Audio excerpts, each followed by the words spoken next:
everybody. Hey! I'm Ashley. And I'm Maggie. We're from Rock Candy Podcast. Kind of like behind the music. Except unauthorized and drunk.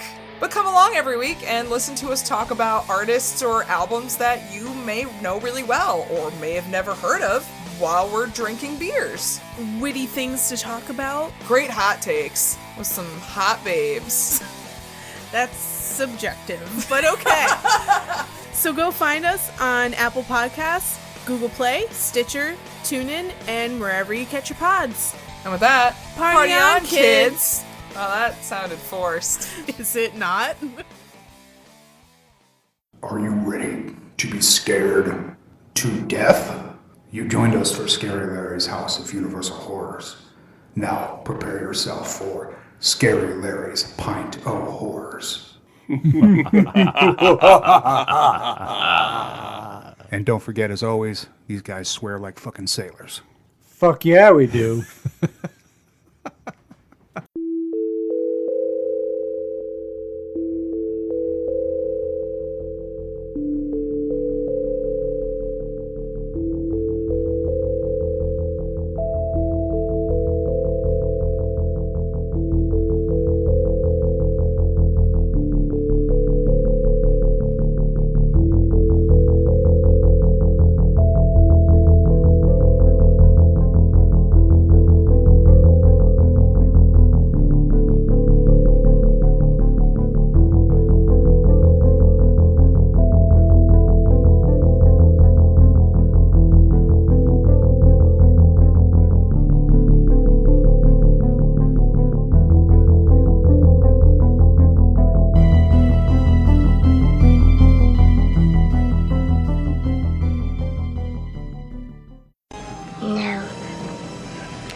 Hold on to yourselves. There's one more thing. A terrible presence is in there with her. So much rage, so much betrayal. I've never sensed anything like it. I don't know what hovers over this house, but it was strong enough to punch a hole into this world, take your dogger away from you. All right, everybody, you're out there. You heard the news. It is Scary Larry's Pint of Horrors.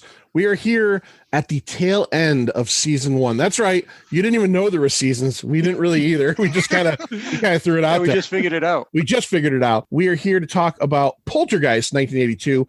But let me get into a couple other things first. First of all, let me before I get to the content, of course, I'm John, and with me, as always, is my heterosexual life partner in podcasting, the Manster. Manster, what's going on, man? Yeah. Oh, man, I have spent the better part of the last 2 weeks refurbishing this here podcast studio. Yeah, you got my basement set up there. So much more happier. Before, as you guys know, every time you saw me, there was a different background. Different. Yeah, you were never in the same fucking place. It's like it was almost like you were on the run. It was almost like you were like Lenny Kravitz, always on the run. This here is what you're gonna see. So, all right. Well, I like it. I like I like that nice yellowish, fleshy colored background. The wall. I like your.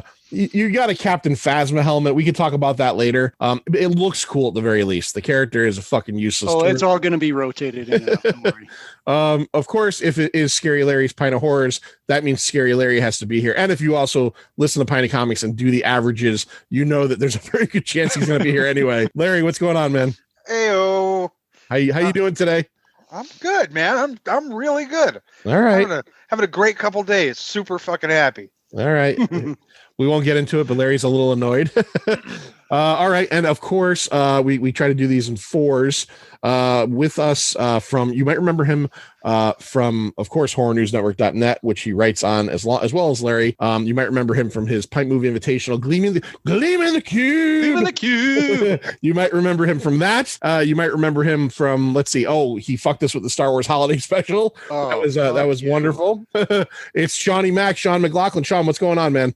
Hey guys, how are you? Thanks again. It's as usual. It's an honor to be here. And Larry, meh.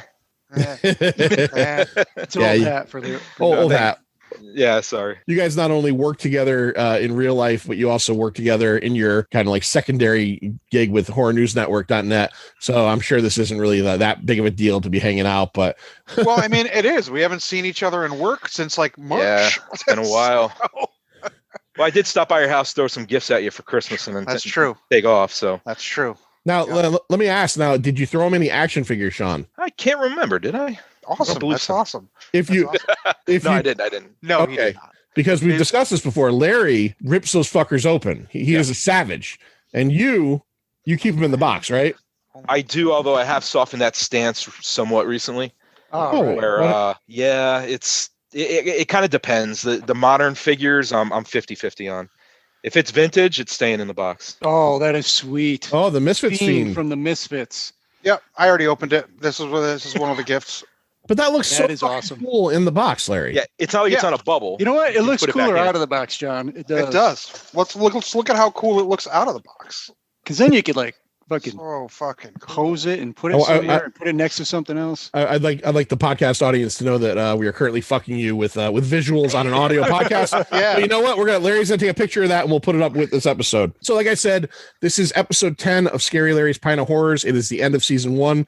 At the end of this episode, we're going to talk about what's coming up next. So, at the end of this episode, we're going to explain to you what's going to happen in season 3 of, or actually 2. I'm sorry, yeah, season 2 of Scary. Hold on.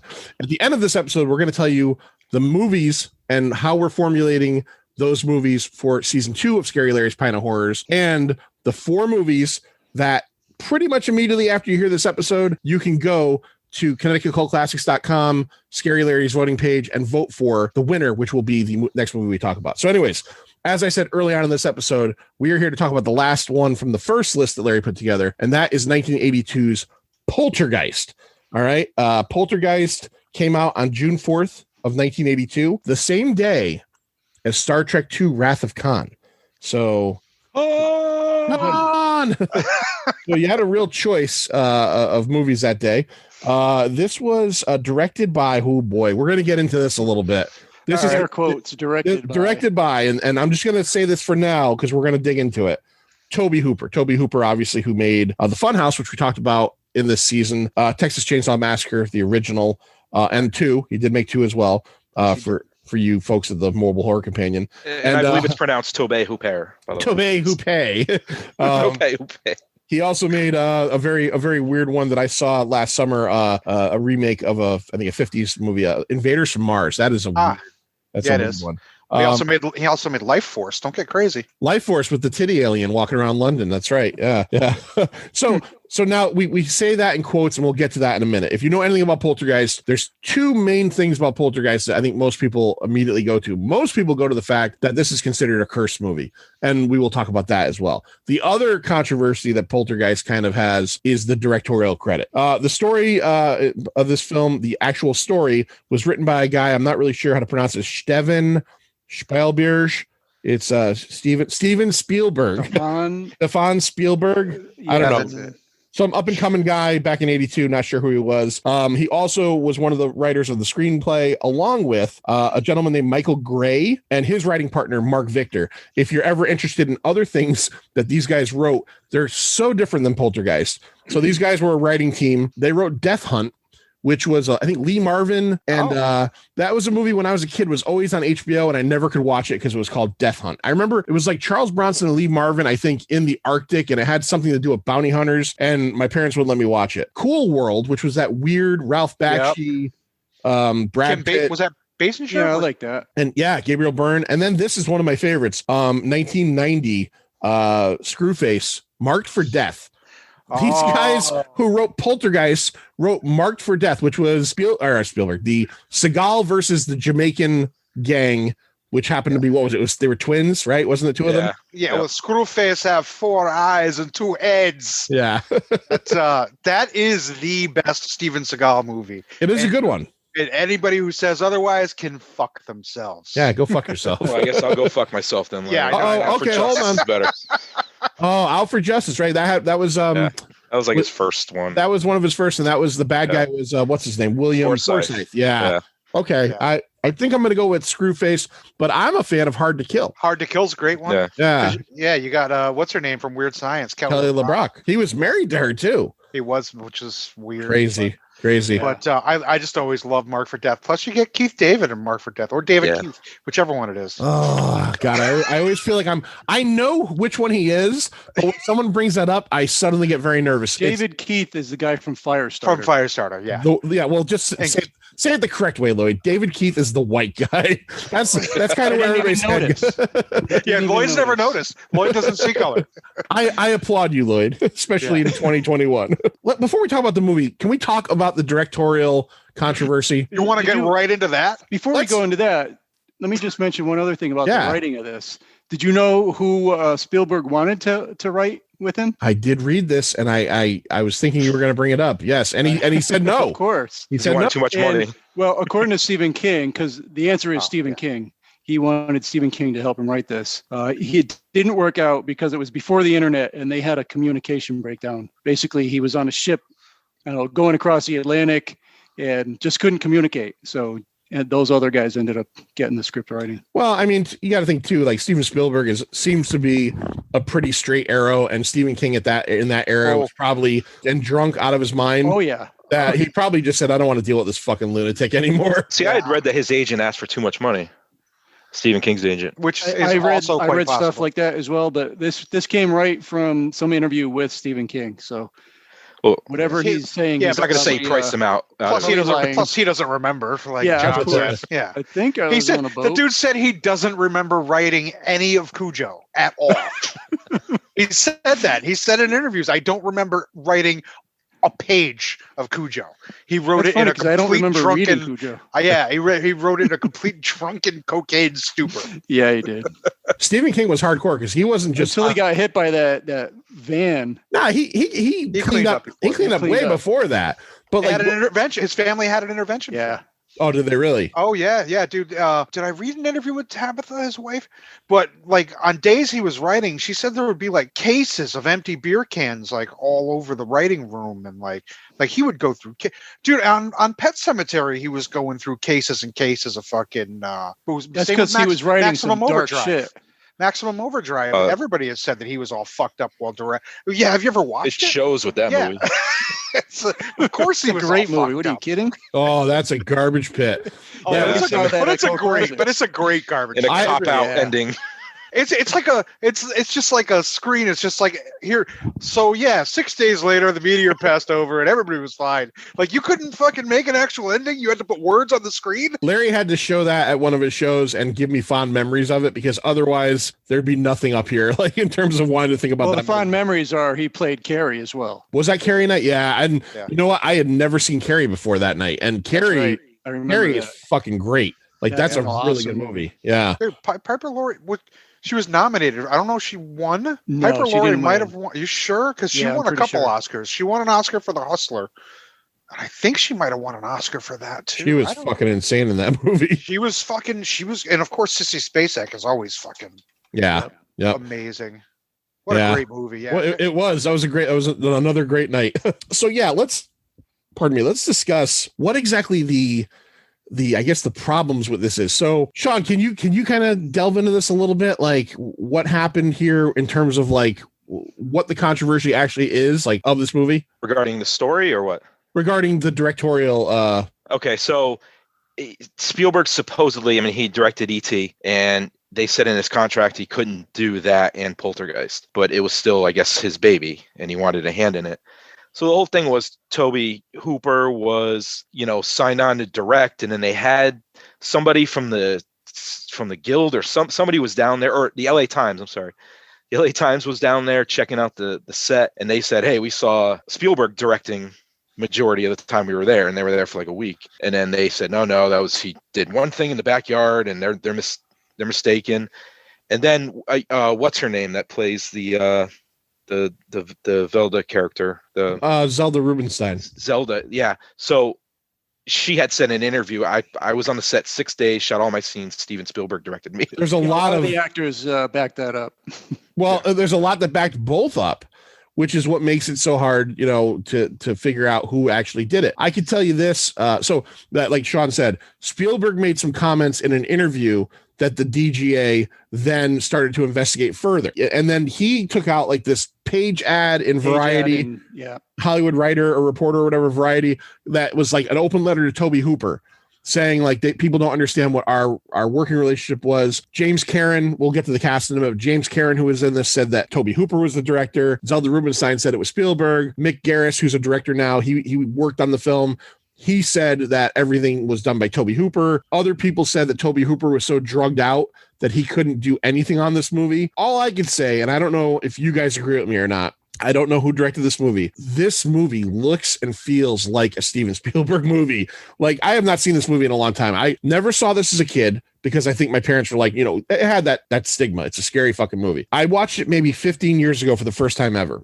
So I was an adult, obviously, watched it again this time with an eye, knowing this controversy. The scene where they're in the room and all of the shit's happening and they're going into the closet with the light. Honestly, if Spielberg didn't direct that one bit, I don't believe that. I don't believe that. I don't want to take it away from Tobe Hooper because, he obviously, dude, that guy made the Texas Chainsaw Massacre. So he's obviously, he's a legend. But like, man, there's so much in this movie that feels like early 80s Spielberg. Larry, what do you think about that? I can't disagree with you. As much as I'm always on the side of Tobe Hooper when people are making this argument. Watching it doesn't, to me, really look like any other Tobe Hooper movie. Tobe Hooper's movie before this was The Funhouse, which we talked about, and looks like essentially kind of a cheapo slasher movie. You've seen Texas Chainsaw. Right. You've seen, what? On a Saturday Night Feature, you've seen Eaten Alive. Oh, Jesus. That's a Tobe Hooper. You've seen Salem's Lot, I assume. I have never seen Salem's Lot, that's a Tobe Hooper. You've never seen. Oh. I know, Master. Leave me alone. That's a tough one because that's like one of my favorite vampire things. But it's not. It doesn't appear to be. His style isn't very actiony, and there's a lot of action. There's a lot of effects. It's a very big movie, which is kind of what Spielberg is known for. And then there's other things like if you read, about this, that E.T. filmed simultaneously as this. At one point, E.T. was shut down for some reason. So he spent 3 full weeks on the set of Poltergeist where he was like there nonstop. And then I was reading that. So this was filmed in Simi. The house is in Simi Valley, California, in the Forest Hills section. If you're out there and you want to find it, it's 4267 Roxbury Street. And it's still there. Over there. I'm sure they know. Send the people over there. It was made between May and August of 81. Filmed at the same time as E.T. And E.T., the neighborhood E.T. was filmed in, was like 15 minutes away. Mm-hmm. So like you almost wonder if he set this whole thing up so he could just get in the car and go back and forth. Lloyd, I guess to put this to bed, did you feel like it had like, think about early 80s Spielberg, think about E.T. and Raiders of the Lost Ark. Did it have that feel to you? I'm in the Larry's house right here. I do feel it feels Spielbergian, but I definitely know that Tobe Hooper had a hand in it. He did his stuff, and Spielberg did his stuff, and what you get is a mishmash of those two guys, like a collabo. Yeah, you would almost think that today maybe they would just have co-directed it. And you can definitely pick out, like you said, the scenes with the closet and things like that. The whole scene, so Spielbergian, you can't deny it. The whole scene where they go into the closet in the room with the light and everything, it feels like something out of Raiders of the Lost Ark. It feels like something out of something that he would have made back then. All right, so you want to hear something funny before we move on? Yeah. So we're talking about Sissy Spacek and Carrie, Piper Laurie, and did she win an Oscar for her performance in Carrie? And the answer, Lloyd was right, is no. She was nominated for an Oscar, as was Jodie Foster for Taxi Driver, who also did not win. You know who won the Oscar that year for Best Supporting Female Actress? What was that, 1974? 1976. 76? Yep. It was Beatrice Straight. Oh, wow. For Network, who plays Dr. Lesh in Poltergeist. That's correct. Beatrice, the Academy for Network. Yep. Beatrice Straight, who has one acting style, wide eye and whispering the entire time. Whispering sometimes annoys me. I don't know about you guys, but like the sound of people whispering for a long period of time is kind of like chalkboardy. And there's a whole middle section where she's having a conversation with Robbie. With Robbie, where they're whispering back and forth, and I'm literally like and fucking. Sometimes their voices crack just enough. Yeah, to break the whisper. I'm watching the movie, and my index finger is inside my fucking right eye, like just a little further, and you'll poke through the brain. Like, please stop. All right, since we're already kind of talking about that, Lloyd, why don't you give us the cast list? Who's in Poltergeisten, as it is in the original German, and then broken down. Poltergeisten. We got a pretty big cast for this puppy, which was actually not well-known cast back then. No, at all. So, right? Yeah, most of these people did a lot of TV and not a lot of films. Yeah. All right, so we'll start with Jo Beth Williams as Diane Freeling, the mom. So hot. So hot. I guess Lord. The biggest role that I could come up with for her was Kramer versus Kramer, her first movie. For me, it was Stir Crazy. That's the first Oh, yeah, thing. Stir Crazy. Yeah. That was the next one. Sean, what do you got? Kramer Sean had versus something. Kramer, though. She gets up out of bed naked and runs into the boy in the hallway and admits that she likes fried chicken. She's very attractive. Sean, I think the outfits leave a little to be desired. That's all I'm saying. Yeah, well, well, 82. I know, I get it. 82. I was alive then. I was a little kid, but it's t-shirts, shorts. She got some nice Nikes on. So, there's a scene. So I wasn't expecting to kind of like get into Jo Beth Williams in this movie. I hadn't seen it in a long time. Starts playing. I'm like, wow, she's kind of a really cute mom. And then she absolutely was. There's a scene in the kitchen where they first notice the activity, and she's showing the husband by putting the chair. And at one point when it happens, she does like a cheerleader dance. I was like, I had to get up and move my underwear. I'm like, what's happening? I had to do the shift. I had to shift. I'm like, why am I? And then the entire last 20 minutes of the movie, she's in an oversized t-shirt and her underwear, flapping around. I didn't read anything about that, but did she do all that flopping on her own? Because that was pretty intense. She did. It was done. It was done in a rotating room. Yeah, I saw the rotating room, but I mean, just when she was on her bed, she looked like a fish. Yep, I think it was her. I'll say this too: any mom that smokes up on in her bedroom, and it's like automatic MILF territory, right? Yeah. Yeah. I like how her and the husband are smoking weed. I mean, because the idea is it's 81 or 82. They're ex hippies probably that are now yuppies, which was the thing then. And he's reading like a Reagan book. Yeah. I did love that. Right. I did love the fucking war on drugs president, and they're sitting there smoking a joint. Did anybody? I don't think I've ever caught this before. When Mr. Freeling there is giving their ages, he says that his daughter is 16 and his wife is 32. Yep. Yeah. Yeah. So you caught that. I don't think I've ever caught that before. Wow. I was like, 1, 2, 3. I'm like, so she was 16 when the daughter was high school sweethearts. Okay. So, all right. Who else we got? So then we have Then we got Craig T. Nelson as Stephen Freeling, the husband. He's the guy from Coach. For all you Fox people who know that. Also Stir Crazy. Yeah. That's right. He was the guard. Right. Yeah. I tried to remember if they'd ever had scenes. I don't think there was any. They definitely had no scenes together in Stir Crazy. But it's funny that a few years later they end up co-starring in a movie together. And he's pretty awesome in this movie. I like him. Then you have the unfortunate Dominique Dunn as Dana Freeling, the oldest daughter, basically 16-year-old slutty girl. Kind of, I guess. Kind of. Well, she has that great line towards the end. Oh, the Holiday Inn. Yeah, I remember that. Yeah, I remember that place. It's like, what? I think it's unfortunate that Stu is not here, our friend Robert Stewart from SWO Productions, because the very first scene you've seen with Dominique, she's got like a bowl of mashed potatoes, a pickle in the other hand, and a piece of celery in her mouth. I'm like, she's pregnant.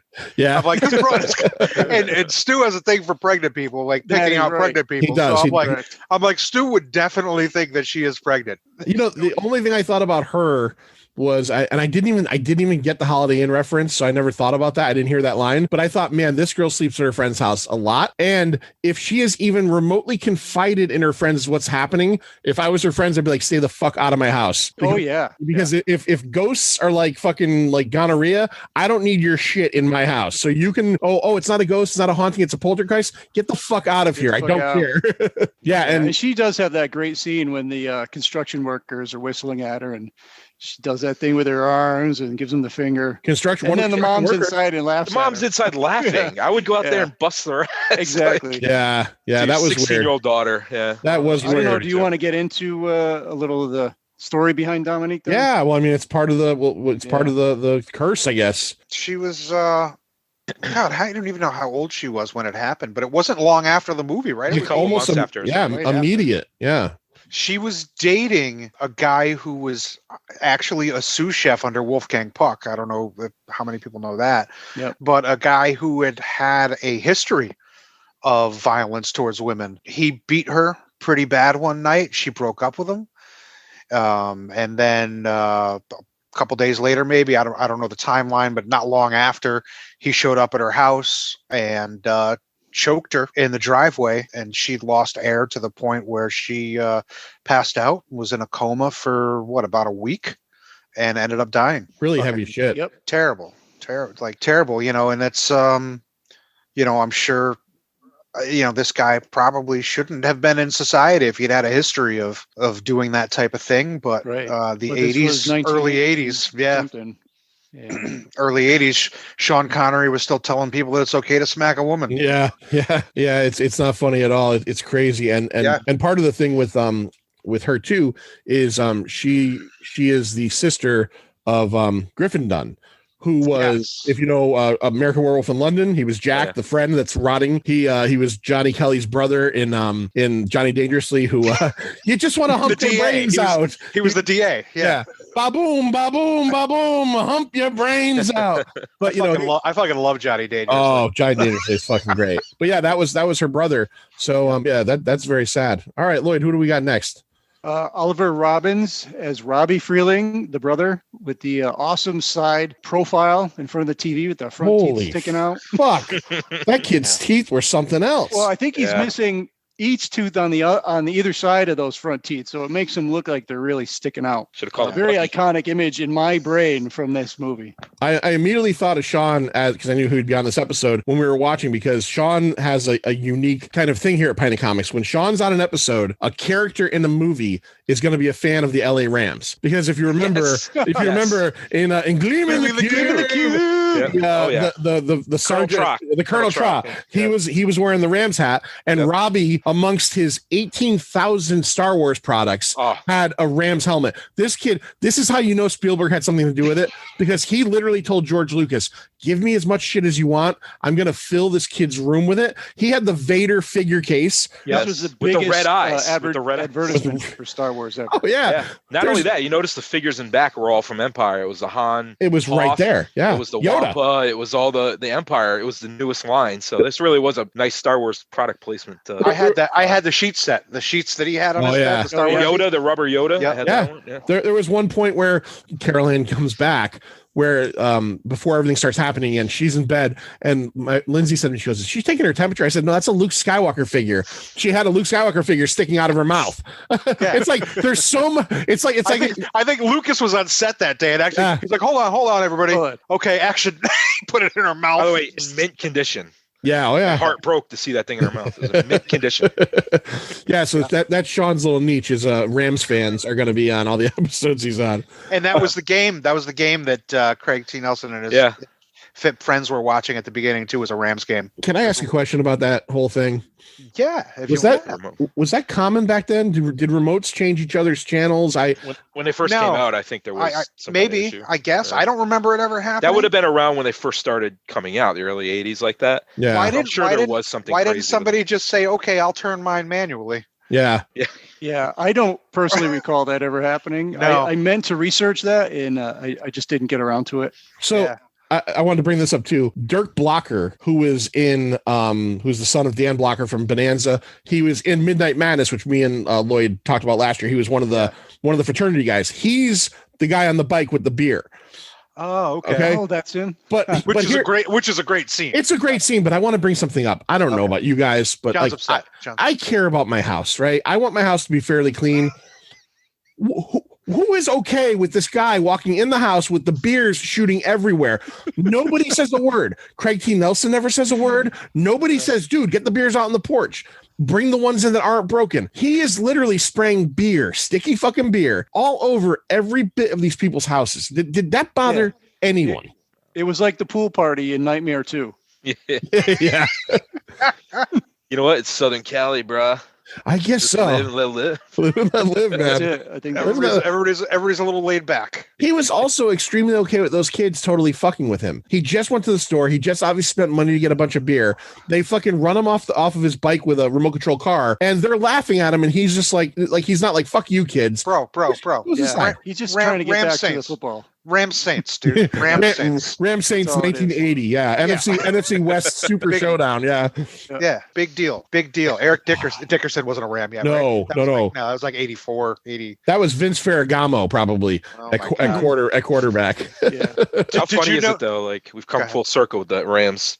Yeah, it's incredible. Now they're they have that and they play in LA again. So it's crazy. John, you talked about all the Star Wars shit. Did you notice the Alien poster? Yeah, I was like, why would a kid that young have an Alien poster? But I'm cool with it. I'm okay with it. Yeah. It is definitely a little weird for a kid that age. Well, even though I saw Alien at that age, but I wasn't a huge.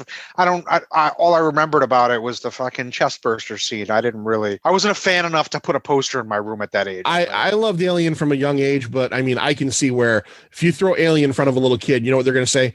First hour, this is boring as fuck. Yeah, right. I tried to make my kids watch it. They were like, they won't last. 20 minutes in, they were out. Kids do not last. They were gone. Yeah. So while we're on this kid, we'll get back to the cast in a minute. I have another question to pose to all you guys. Yep. Who the fuck in the family, father, mother, even I was trying to think of this. So maybe it was a gift from a grandparent. Aunt Trudy. But at what point do you say, I don't want this clown on this chair in front of my bed anymore? Right. Why Larry, is it still there at the end? Larry, do you say, get this? I get it. You guys got this for me. It was one of a kind. Just put it in a closet. What do? Do you want that on the chair? That would have never, ever been sitting on a chair looking at me as a child. When me and my brother shared a room, he put up remember those blacklight posters? Like my room was covered with blacklight posters of fucking demons and shit. And I was petrified of those. And that's fucking one dimensional. Right. Some fucking creepy ass clown on the chair. Not a fucking chance, dude. Especially they packed up the whole room and were ready to go. Like the only things left were the fucking Darth Vader fucking figure holder, the fucking Luke Skywalker, and that goddamn clown. Yeah, it made no sense. Lloyd, you same thing? Absolutely not. No way. No clown. Sean, clown on the chair? Fuck no. Yeah, I just can't. I mean, the limbs are long enough to choke you out from where it's sitting. Get the fuck out of the room. Okay, I just was wondering if maybe I didn't get something about this clown, it's a Harlequin from 18th century France. I don't care. Burn the fucking thing. It's a witch. Get rid of it. I don't want it. Right. All right, Lloyd. Who's next on the cast list? This kid Robbie also was in Airplane 2, the sequel. He was. He was the one they brought to the cabin. Yes, yeah. So the next one. You ever been in a Turkish prison? You like movies about gladiators? All right, next one is Heather O'Rourke, who plays Carol Ann. Drinking game for this movie. You drink when they say Carol Ann, you're fucking dead. Carol Ann.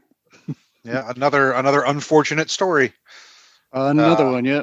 Well, she made it all the way to the third movie. She did. She made it all the way through, I think, 3/4 of the filming of the third movie.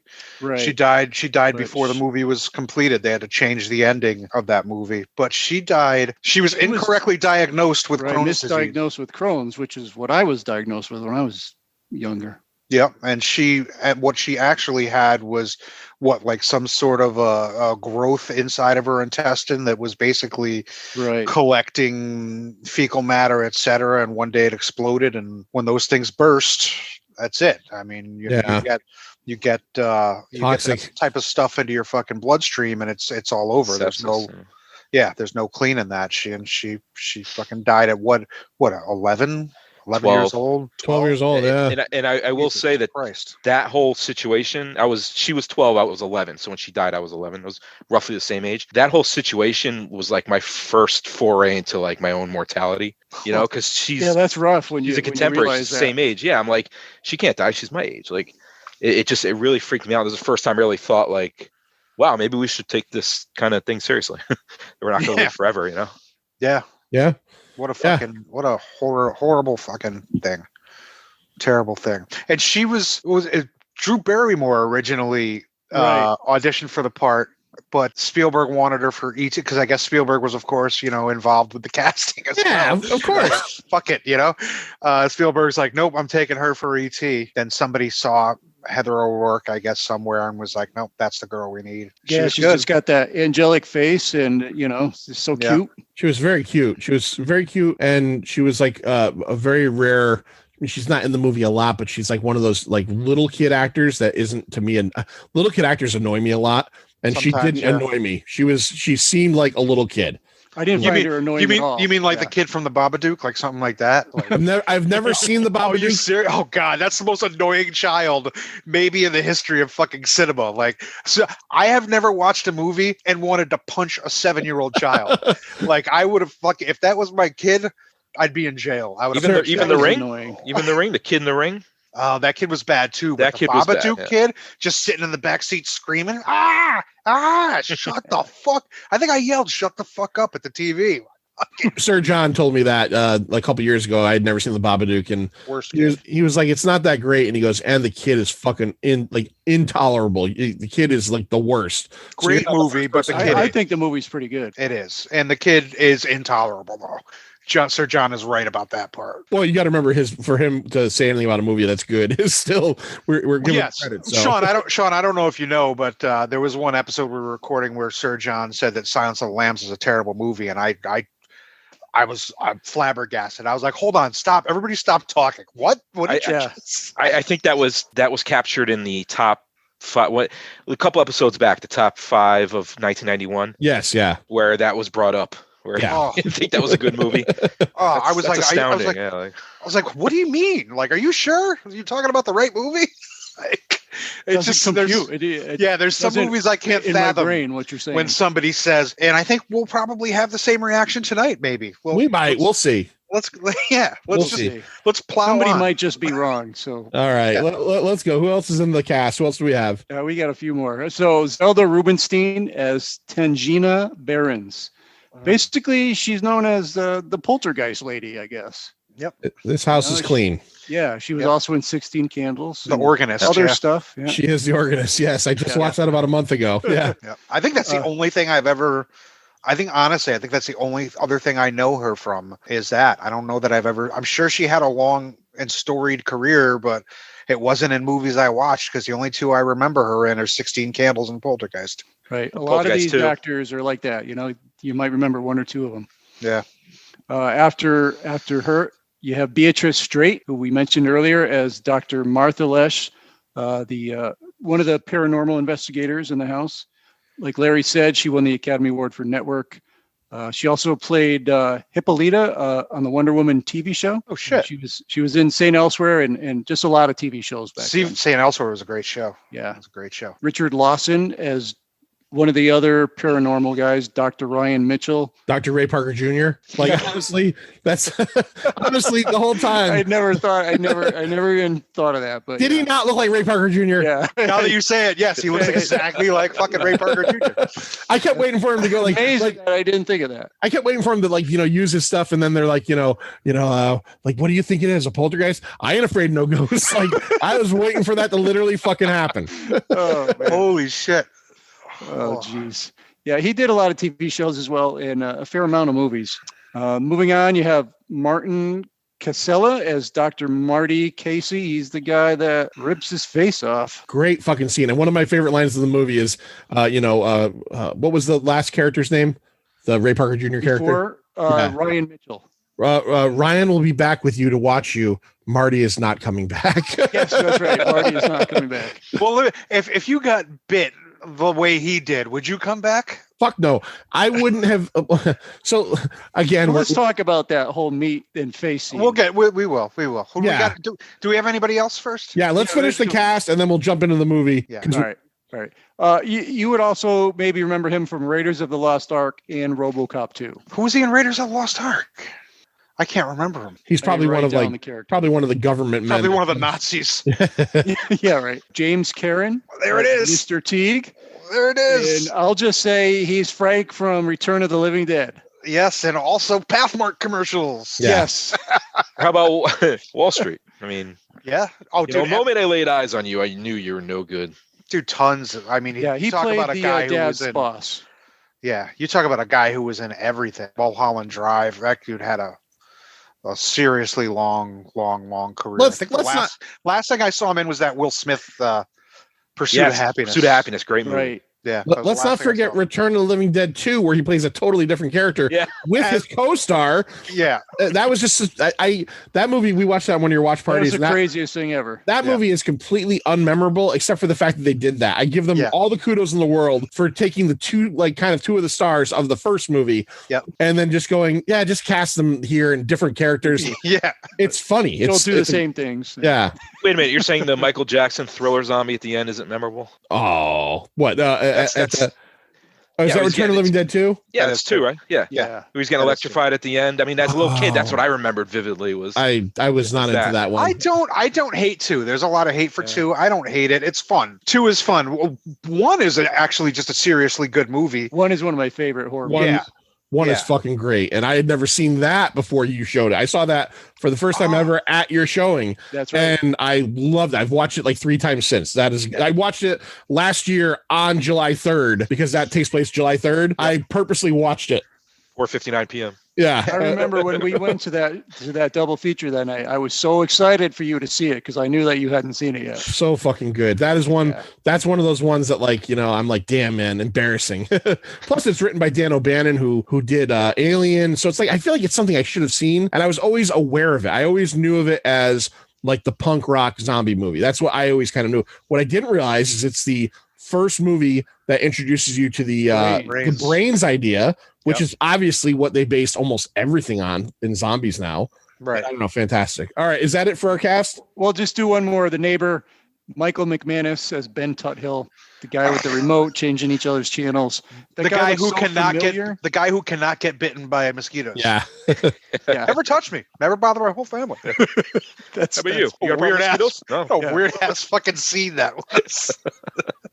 Yeah, he had a short film career. He did Police Academy 4. He did Smokey and the Bandit. Okay. He looks very recognizable to me. But Super. He's I really probably a can't- TV guy. I TV really guy. just can't come up with another movie. Yeah. All right, Sean. So do us a favor.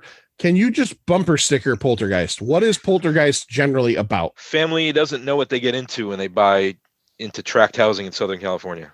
All right, that's fair. That's fair.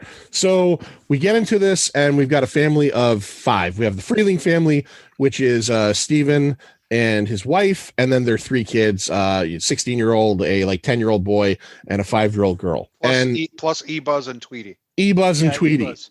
That's And another thing. I meant to look up E-Buzz. What is that significant for? when Yeah, she that was a said it, weird name, right? when she Yeah. said it, she said, something about E-Buzz. I went, I must have heard that wrong. And then on his dish, it was Yeah, it E said that. period Buzz. I'm like, okay, that's got to mean something to It's gotta somebody. mean something. Funnily Somebody enough, tell us what that means. Poltergeist, which I think for most people is probably known as, this horrifying movie. It is certainly known as maybe the scariest PG rated movie of all time. Steven Spielberg and, Toby Hooper supposedly, or vice versa, fought the MPAA to get a PG rating. It was originally rated R, but they wanted it to be able for people to be able to see this with families and stuff. But one of the things that's crazy about it is there's one death in the whole movie. Do you guys know who it is? I certainly do.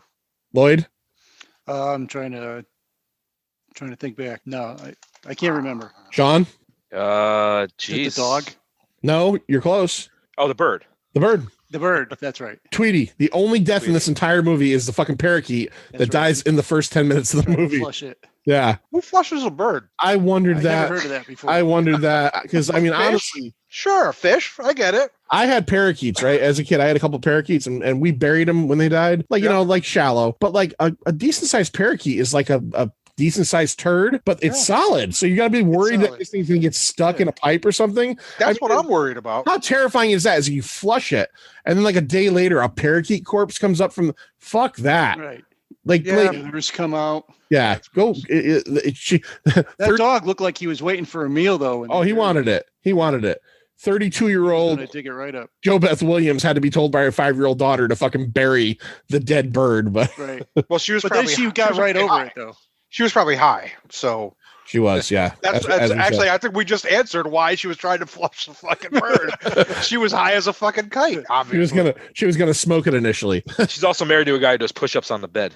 Yeah, what was that like for like resistance? Like was that for like, you know, like Who knows? like move? Yeah, he high. Can't be doing anything for you though. He was fucking high. He has- Walking it off, yeah. he has a really good character arc in this movie because he goes from being like this like suburbanite dad, you know, who has this job and like Sean said, it's tract housing, but it's also he works for the developers. They live there because they work for the developers.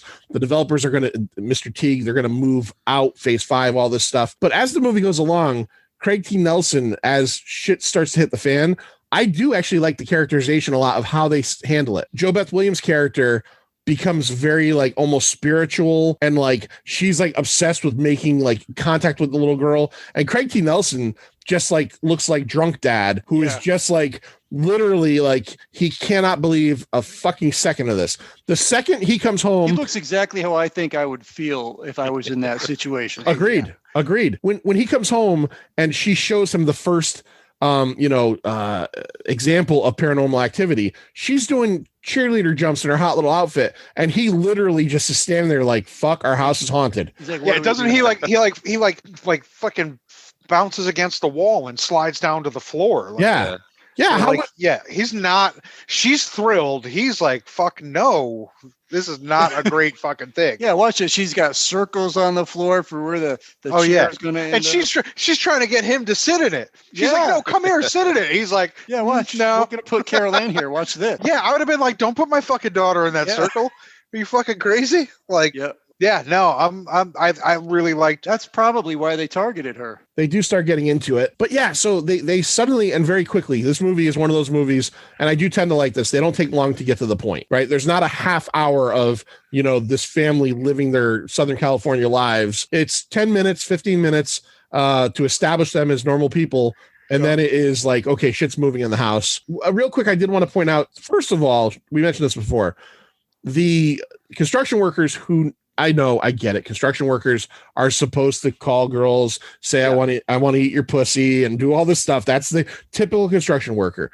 Yeah. These are like privatized guys. Yeah. Did anybody notice who one of the construction workers was? The guy with the union shirt on? I don't know if he had a union shirt. Not the guy who reached into the house and drank her coffee. Okay. I do know who that guy is. That guy was in Texas Chainsaw too. Okay, so him I didn't recognize. And another one who has been murdered since the film. Fucking escaped. Wasn't it an escape? Some fucking psychopath walked up to his house with an axe and hacked him to death. Like that guy in real life. Wow. Yeah. Okay. No, the other guy I was talking about was Sonny Landham, who plays Billy in Predator. He's the other guy. Shit. Oh, Yeah. Now that you say that, he was the one who was. He's the one who's really saying shit. Like Yeah. kissy and Yeah. like holy shit. But he was That's like right. skinnier. He wasn't. Yeah, no, he wasn't Billy. He wasn't Billy yet. He wasn't all the way there.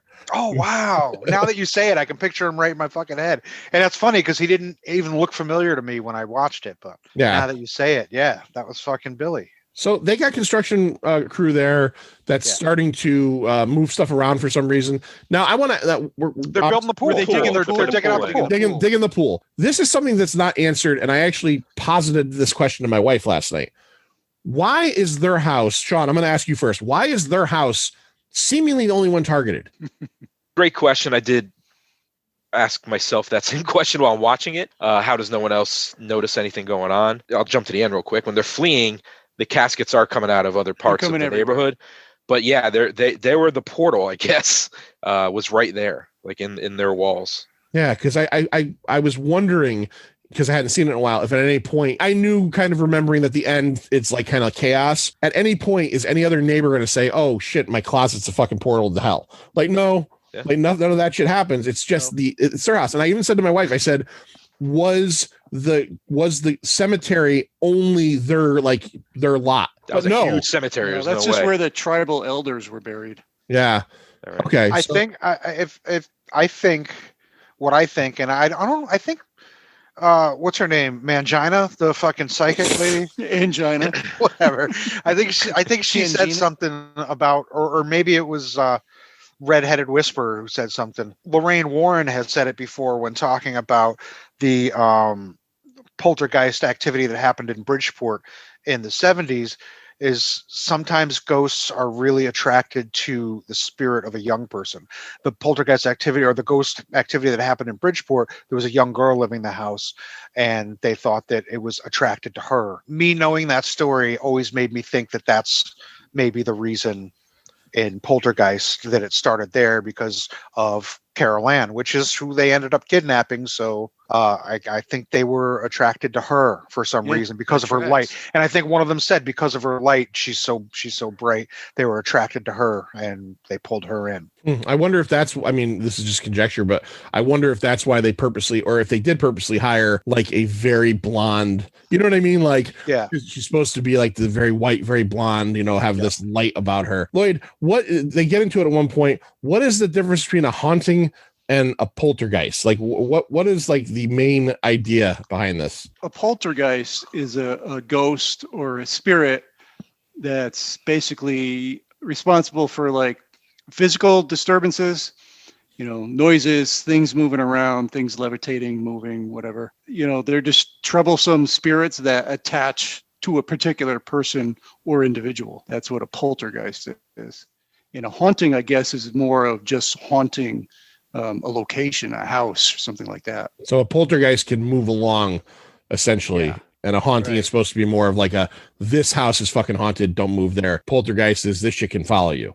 Which has always been the one problem I've had with this movie, is due to the corpses, this is clearly a haunting. Right. I was thinking that at the end as well. It might have been just coincidence. The corpses were there, but they're also, you know, the spirits were attracted to her.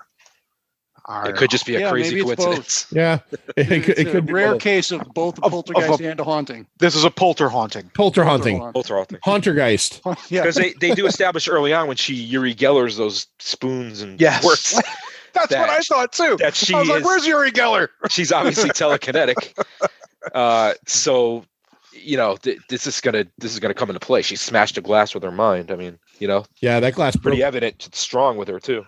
That glass just broke like off too. It was like, and nobody was like weirded out. Like the kid looked at it, but it's like me as a kid, I'd probably be like, "Hey, mom, these spoons are fucking totally bent." You know, What'd you do that for? Yeah, and they establish immediately too. This is something else I liked about this movie, is that they don't make it like this is going to be an in the dark only thing. The first activity is the chairs bouncing up on the table, like in a you know, in this formation in the breakfast time. So like, it's almost fun at that point. Yeah. Right. That's what's good about it's this very movie. light. It starts off very light, and you're like, okay, like, you know, this is, and like being happening in the daytime adds to the lightness of it. Like, it's just like, oh, this isn't that scary, you know, it's just some weird shit going on and no big deal. But yeah, the mom is literally excited about it. Yeah, fucking cheerleader kicks. Absolutely. And I'm fine with that. But again, probably high. Yeah. Yeah, she is. She's probably high on the wacky weed. Sean, I want you to reach back into your childhood, Sean. We just talked about, like, you know, when you were about 10, 11. How many times, if ever, did a tree try to eat you?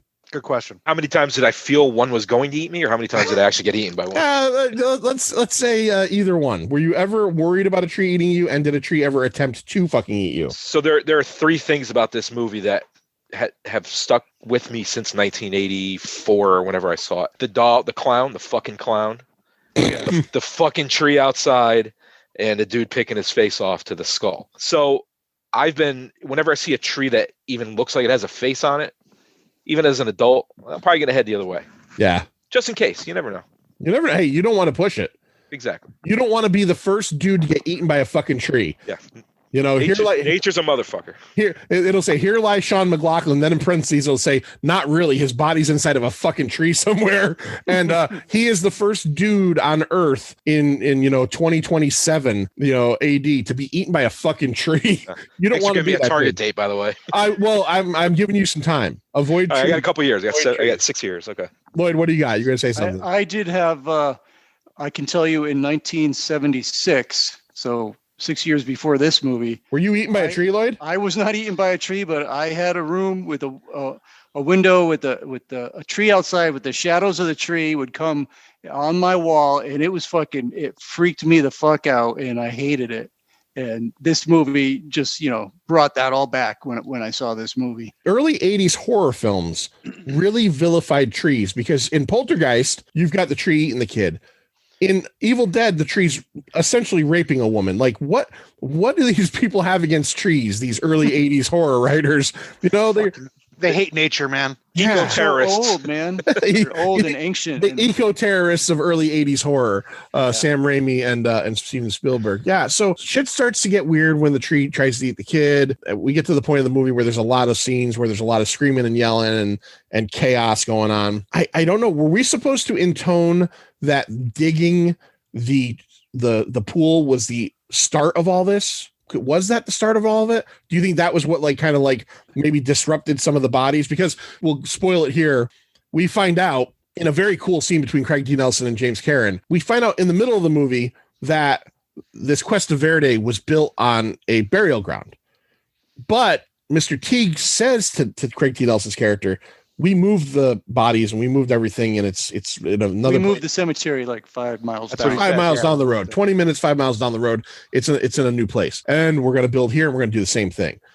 Well, come to find out, again, I do like the lines like you didn't move the bodies, you just moved the headstones. They left all these bodies under to build. To get it done faster. They knocked all the headstones down. And this is kind of what, the whole thing is that, the joke about being, everybody says Indian burial grounds. I don't think it's supposed to be Indian. I think it's just supposed to be like early 1900 settlers or whatever. Lloyd, what do you got? Which, if you think about it, I hate to be that guy, but if you're fucking developing an area and you're digging, you're going to fucking dig up these bodies anyway. Yeah, when you're laying foundations. When you're laying foundations, I mean, they're only 6 feet deep, right? Yeah. Well, anyway, actually, California doesn't have much basements. So no basements in California. You're right about that. Yeah. So maybe that could actually. But I'm thinking northeast. So he mentions that they're digging a 10-foot pool. Wouldn't they have dug some up when they were digging that pool? Right. Well, I don't know. I know they pop up later, but instead of leaving the bodies there, they also could have taken all the caskets and thrown them in a big hole and then just put, dirt over that and built on top of that. Yeah. So they could all be in one area, just in a big pile. Yeah. Yeah, they could have. It's probably cheaper to do that. Yeah. Yeah. Yeah, I only know really two things about California. There aren't many basements, and it knows how to party. That's all I really know. So, because I've never been there, I don't live there. But we get into the meat of this thing, and eventually, as this movie goes along, we have another huge poltergeist activity. And Carol Ann, who very famously, in the ads and everything, is kind of talking to the ghosts through the TV. She ends up getting pretty much, I guess, abducted. Right? You could still hear her through the TV, and they call in this crew, the Whisperer woman, Ray Parker Jr., and Meat Guy. Now I'm going to say this because Lloyd wants to get into it. And we are the meat scene, right? The face scene. Yeah, that's the scene that makes me go, how the fuck did they get a PG-13, a PG in this movie? There's nothing else in this movie that I really find super scary. Like the clown doesn't, I don't like clowns. I'm not a terrified of clowns, but the clown didn't really scare me. I can see why it's scary, but the clown didn't really scare me. The tree didn't scare me. But when that dude digs his face apart, I'm like, that's gory enough to be not in a PG. If I was a dad and I brought my kids to this because it was PG, I would have been fucking kind of pissed. Oh shit, I've got to explain this to these kids. Lloyd, what were you going to say? Yeah, that was pretty gory. And that is major standout of this movie. But what I was going to say is I don't even think we even talked about it, but in the beginning, the very beginning of the movie, everybody's sleeping. You got nobody who's living in this day and age and wasn't born after, 1990 maybe, would even realize this. But yeah, TV channels signed off at the end of the night. Yeah. They played the national anthem and then it was just static. Yeah. And to me, it's super creepy to as a father, maybe to be, fall asleep in front of the TV and wake up to your 5-year-old child talking to the fucking TV, having a conversation, giving them information about yourself. That's super creepy. Yeah. It almost seems like they try to make it a point that that the parents are kind of I don't want to say bad parents, but they don't pay a super lot of attention. Here's something right off the bat. Carol Ann, right? So we'll get into it, but Carol Ann disappears. She's gone, and they make it seem like it's a while. They don't say how long, but it's been maybe a week or two. They say Robbie's been out. The husband's missed a whole bunch of work. Right. So it's You been know. at least, like, let's say 2 weeks. Let's say Right. a fortnight at the very least. They get Carol Ann back with the help of, Zelda Rubinstein and the triple terror there, the triple terror squad. They get her back, and the next night the mom is like taking like a leisurely bath and letting them play in the fucking room again. Yeah. And all because Zelda The house is Rubinstein clean. said this house is clean. Yeah, you're House going is to clean. right to the end there. Oh no, but I'm just saying, like, Yeah. that's a point of, like, are these parents really that great? There's even other little things, John, like before any of this shit happens, dude, Robbie climbs like 40 feet up this fucking tree, and mom's just like, hey, dude, come down, like, Yeah. whatever. And she walks into the house. I'm like, I'm terrified if fucking Owen climbs up like 4 feet. Yeah. Dude, this dude's like fucking dangling at the top of a fucking tree. Like, she's, I know I grew up in the 80s and the 70s. I know it was a different time, and we jumped our bikes over everything and, busted our noses and whatever. It was a different time, but to see it on TV is just a little crazy. And the other thing that always, you said we skipped over how Carol Ann disappeared, but we did say that she was gone for a while. Yeah, where's DCF? Like, nobody was like, who the fuck is this kid? Like, he kept it under wraps. Like, even his boss didn't know what was going on. School. They want to know. What about school? When he went to the triple terror squad to go get them to come and check this out, he even tells them, I never went to the police. It's like, maybe in 1981 that would work, but like in 2020, like, your daughter hasn't been seen in a few days. Like, someone is literally going to go, what's going on, dude? Cops are showing up at that house. Right. The school's going to call the police and be like, hey, we haven't seen Carol Ann in like 2 weeks. DCF and cops are showing up at that fucking house. Oh. There's no question about it. No question. Yeah. So we talked about the tree eating Robbie, but that was like the whole night where everything opened up, right? It started out super light. Night. Yeah. That was the big it started out super light with just Uri Geller spoons and, chairs stacking on top of each other. But then that night, fucking shit gets crazy.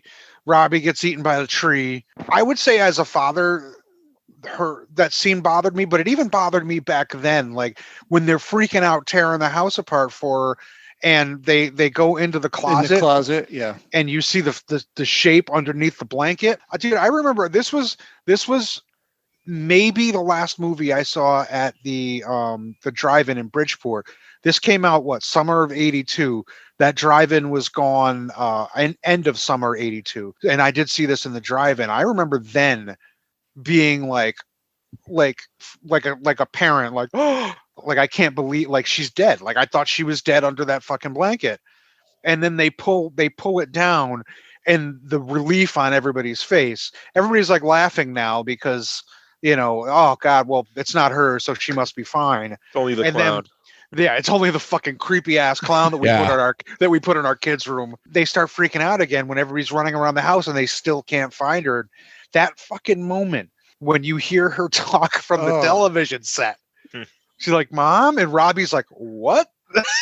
I can't see you, Mommy. Yeah, and that's Lloyd's scene where you see Robbie's silhouette in front of the fucked up TV, and his teeth are like sticking out fucking 6 inches. That scene, though, man, when, because you have the moment where you're like, oh my God, she's dead under the blanket.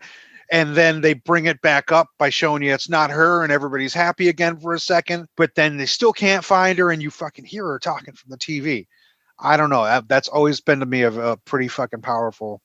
And then, of course, they sit there with the TV on all the time because that's their only connection. Yep. And then when Whispering Redhead goes to turn it off, they're like, no, don't touch that. I'd be the same way. I'm like, that's Carol Ann. Get the fuck out of here. Whispering Redhead, Ray Parker Jr., and Marty, they come in, and they're coming in to help out. But here's another question I have. I know this might not be so poltergeisty, but it's another question I have. Early in the film, as we talked about, we saw that the very aggressive construction worker is basically like telling a 16-year-old he wants to pork her, which is gross, and that's not cool. And now Marty decides he's gonna have a midnight snack. I was pissed. That's exactly what I said. But pissed. I was super pissed. So Sean, you're somewhere that you're invited, right? And maybe there's even that whole, hey guys, if you get hungry, go in the fridge. Right. You go in the fridge as a respectful person, you go in the fridge, and let's assume it's a pretty stocked fridge, right? 5 kids, 3 kids, 5 people. You see a little bit of a KFC probably left over. You see maybe a fruit cup or something. You see, some milk. You see maybe some, I don't know, some other maybe like a fudgesicle in the back of the fridge. You see a fucking 32, whatever, I don't know, a T-bone, a porterhouse, giant fucking uncooked steak. Which one do you... That is unwrapped, by the way. Unwrapped, yeah. As a respectful human being, do you fucking take the steak? It depends on the circumstance, but listen, Sean, keep in mind it's also probably like 2-3 in the morning. I'll replace it by breakfast. Steak at 2 a.m. in a frying pan. It's in a stranger's house. Mind you, he just finished the kids' fucking Cheetos. So let's call it how it is. He just polished off the kids' fucking Cheetos and a chicken leg. Now he's gonna cook a 32-ounce porterhouse. When he said he was gonna go get something to eat, I assumed he was gonna go to like Jack in the Box or something, or a diner. No. He goes to their chips he goes into their fridge and helps himself. Pulls out the 32-ounce fucking porterhouse and bangs a frying pan down onto the. You know what? He got his. He didn't get to eat that shit, did he? No. The fucking porterhouse ends up having fucking I don't know, major issues. The porterhouse starts shambling across the countertop. Right? And I'm telling you, that is, I don't know, the best. I've never seen any other meat expulsion scenes ever. No. So they nailed it, and no one ever tried it again. Like the Poltergeist nailed it. Let me tell you, we can't improve. So we're recording this on a Friday. I tried to watch this on Wednesday night. I got home from work. I had to rent this. I rented it, and we were having internet problems like the whole day before and the day. So I'm watching the movie, and my internet dies at that scene. Oh. So I was like, okay, I tried it and it wouldn't come banet on. So I said, I'll watch it tomorrow. The internet will be back tomorrow. But all day at work the next day, I was like, what the fuck happens with that steak? Because I couldn't remember. I'm like, literally, it died when the steak moved. The steak's on the counter, it moved, and then the internet died out. And I tried for 15 minutes, could not get it back up again. But next day at work, every few hours, I would go, what is going to happen with that fucking steak? And then it made me ask myself. Because then I thought about Ghostbusters and the eggs frying on Dana's fucking counter. I'm like, what's up with counters in the 80s? What's up with counters? What's up with trees? Was the Ghostbusters counter tiled? I think it was. Yeah. Maybe it's tiled counters. If it's tiled counters, you got to be careful. Yeah. We're willing to believe you. And hey, look, if you need proof, Ray Parker Jr. is right over here in Poltergeist. Right. He's dealt with this shit before. Maybe he's the one who brought the counter. He very well might have been. He brought Tina's counter with him to fucking California and installed it. Yeah. Marty sees the meat, gets freaked out, drops the fucking chicken bone out of his mouth, chicken leg, looks down, that's covered with maggots. He's ready to puke. So he just runs into the closest bathroom, washes off his face, and starts looking in the mirror and sees a little ridge on the side of his cheek. He's like, I'm pretty sure I got to pull that off now. And just fucking tears his whole face apart. Listen, anytime you see any kind of cut on your face, you always want to try to jam your finger in it and see if you could just pull off a strip of flesh. Yeah, I'll take care of this. I'll take care of this. And I do have to say, did anybody else though? So he drops the fucking chicken leg. The meat just not explodes. Just it looks like somebody cut a hole into the meat and jammed a bunch of stew beef up through it. I'm not positive what. But then he runs into the nearest bathroom, which looks like a utility bathroom in your garage. Yeah, it's like a washer, dryer, laundry area. Yeah. Maybe it's a laundry room. Maybe that's what it was. 20 mule team borax right on the. Right there. I'm like, this does not look like the kind of bathroom that you would see off the kitchen. No. In phase 4. No. Or phase 1. That was phase 1, bitch. That's phase 1. Okay. We're a phase 1 family, bitch. Yeah. Yeah. I always thought that was a weird bathroom off the kitchen. Do you know about the face and the actor and Steven Spielberg and how that all happened? No. I did read, right? Go ahead. I did read part of it. They made a very fine mold of Marty's face. Marty's face. And they, it was like, hey, this is really expensive. We got to get this right. We only got one shot to do it. And the actor backed out. And he said, I'm not going to do this. He had Steven Spielberg do it. So they had the mold of the face up in the air, and you can see Steven Spielberg's arms. He's underneath it with like that thing on top of his own head or above his head, and his arms are coming from underneath. So that's why when you see this scene in the movie, it looks peculiar, and you don't really know why. It's because the angle of his hands and arms are not correct as far as where your face. Well, I think in relation to your arms. Biggest question is, why was Steven Spielberg on set that day? Oh, that's right, because he directed this fucking movie. Okay, but so I do have a picture. I have a picture right on my computer of Steven Spielberg ripping that face apart. It's pretty Listen, cool. Obviously, if Spielberg was in that scene, Hooper had to be fucking directing him. Okay, maybe, That's maybe, right. maybe. Well, one of my favorite parts about that scene in particular, and it happens in a lot of like 80s movies, and it's a great cut because it starts with him in the mirror, and he sees the little ridge or whatever, and it's Marty, and then when it cuts to the not Marty head, so this is Marty, and then all of a sudden it's this. Yeah. It's like the scene in Terminator when Schwarzenegger it takes the eyeball out. It goes from Schwarzenegger to all of a sudden wax head, and that's exactly what happens here. Is it's Marty's face, and then a good facsimile, but it's boxy. His forehead is shaped like a rectangle. I think one eye is pointing down, like one of the glass eyes had rolled down just a little bit. Yeah.